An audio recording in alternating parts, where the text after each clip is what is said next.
આવો? એ પતંગ કાકાની પતંગની ફેક્ટરીએ ગયો તો. કેમ? એ પતંગની દુકાન બનાવવાની છે ને, તો મેં કીધું સેમ્પલ આપો, તો જવાનો 4-5 પતંગ લેતા આવ્યો.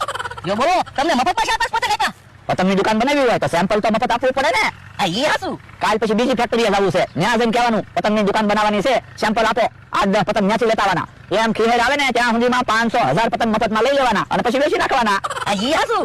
હે, આવો પતંગ ક્યાંથી લેવા? એ મેં કાપડનો હાથિયા પતંગ બનાવ્યો. કેમ? લે ગમે એટલો પવન હોય તો કાપડનો પતંગ હોય તો ફાટે નહીં ને એટલે. આ ઈ હાસું હું? તો મગજ વાપરવું પડે. બોલો તમે મને એક પતંગ આપો, હું તમને બદલામાં 2 પતંગ આપી જાઉં. ના રે ના, તમે મને 100 પતંગ આપો ને તો આ પતંગ તમને ન આપું. તો પૈસા ભલી જાવ. હે તો આપો 500 રૂપિયા. જો બોલો, હમણાં તો કહેતા હતા ને પતંગ ન આપું. ઈ તો પતંગના બદલામાં પતંગ ન આપું. પૈસા આપો તો હું થોડા ના પાડું. આ પૈસાની તો બધી માથાકૂટ છે, પૈસા હું થોડો આપું. હે તો પૈસા ક્યાંથી ગોચ્યું? ગોજો ગમે નથી, હું તો દવા પતંગ વેચવાનો છું. બકુલભાઈ તો તમે એક કામ કરો, પતંગની દુકાનમાં મને ભાગમાં રાખો. પણ એમાં ક્યાં રોકાણની જરૂર છે?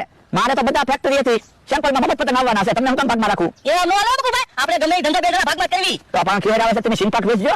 ના રે ના, સિંપક લેવા કોઈ નો આવ્યો હોય તો હાની વેચજો. હાની ને પતંગનું લાગે બકુલભાઈ ખેરમાં તો. હું તમને ભાગમાં નહીં રાખું. હાલો, હું તો જાણવા જાઉં છું, બીજું કોઈ પતંગની દુકાન નથી બનાવતું ને. ભલે બકુલભાઈ એકલા પતંગની દુકાન બનાવતા, મારે તો ભોળા દાદા પતંગની દુકાન ભાગમાં